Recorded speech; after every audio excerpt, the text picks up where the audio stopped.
Westminster is facing a fresh security warning. MI5 has alerted MPs and peers that Chinese intelligence operatives may be trying to infiltrate Parliament, posing as professional headhunters. According to The Independent, the security service has issued what it calls a new espionage alert, warning of a significant risk of interference from the Chinese state. In a letter to MPs and members of the House of Lords, Commons Speaker Sir Lindsay Hoyle said Chinese state actors are relentless in their efforts to influence parliamentary activity. He warned that China's Ministry of State Security, known as the MSS, is actively reaching out to individuals, often through professional networking sites and recruitment agents. I am writing to you now to draw your attention to the attached espionage alert issued by the security service, MI5, to the parliamentary community. This alert highlights how the Chinese Ministry of State Security, MSS, is actively reaching out to individuals in our community. Their aim is to collect information and lay the groundwork for long-term relationships, using professional networking sites, recruitment agents, and consultants acting on their behalf. The alert named two individuals, Amanda Q, linked to BRYR Executive Search, and Shirley Shen, associated with Internship Union. Both are said to be using LinkedIn to contact people across Westminster on behalf of the MSS. The Sun reported that MI5 considers the activity widespread and targeted, and has issued what it describes Red Alert. Security Minister Dan Jarvis in his Parliament address said, "Our intelligence agencies have warned that China is attempting to recruit and cultivate individuals with access to sensitive information about Parliament and the UK government.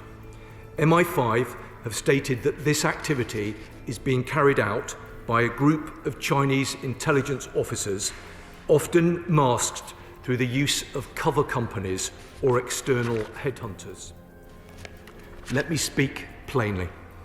This activity involves a covert and calculated attempt by a foreign power to interfere with our sovereign affairs in favour of its own interests, and this government will not tolerate it. And today, I'm setting out a comprehensive package of measures we are taking to disrupt and deter the threats posed by China, as well as by wider state actors. Supported by ministers from across government and coordinated by myself, we are launching a counter-political interference and espionage action plan. Jarvis further added that the UK government is committing funds to renew sovereign encrypted technology used by officials to safeguard sensitive areas against espionage from hostile state actors.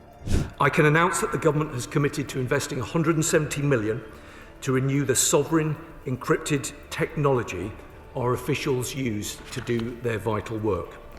This programme of work will help to ensure sensitive diplomatic, economic, trade, security, law enforcement and policy development arrangements are safeguarded from espionage by any state threat actor. I can also announce that this government has completed the removal of surveillance equipment manufactured by companies subject to the National Intelligence Law of the People's Republic of China from all sensitive sites we maintain in the UK and around the world. There is value for the UK in engagement with China on education. However, operating in today's uncertain international context presents many challenges for our great universities. It is because of their excellence that states like China are attempting to influence their independent research and interfere with activity on campus. Ministers have already raised our concerns about this activity with their counterparts in Beijing, and the Office for Students has recently issued new guidance to help universities protect the freedoms their staff and students enjoy. But as part of our ongoing commitment to work collectively to address these risks, I can announce that ministers will host a closed event with Vice-Chancellors to discuss the risks posed by foreign interference and signpost our plans to further increase the sector's resilience. Jarvis went on to add that the UK government will go further to disrupt dangerous Chinese offensive. Mr. Speaker, in October, I told the House that this government remains steadfast in our commitment to disrupting and holding state actors accountable for wide-scale cyber espionage operations. And we stand ready to go further, to disrupt, degrade and protect against the dangerous and unrestrained offensive cyber ecosystem that China has allowed to take hold. This latest alert comes shortly after the collapse of a high-profile prosecution involving two men accused of spying for China.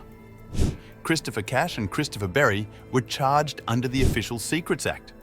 But the Crown Prosecution Service said it couldn't proceed because the Deputy National Security Advisor refused to classify China as an active threat. That decision has triggered political tension. According to Sky News, Prime Minister Keir Starmer has sought to maintain workable economic ties with Beijing, while blaming previous Conservative administrations for difficulties prosecutors faced under century-old legislation. For now, MI5 is urging everyone in Westminster to be vigilant, especially when approached online by unfamiliar recruiters.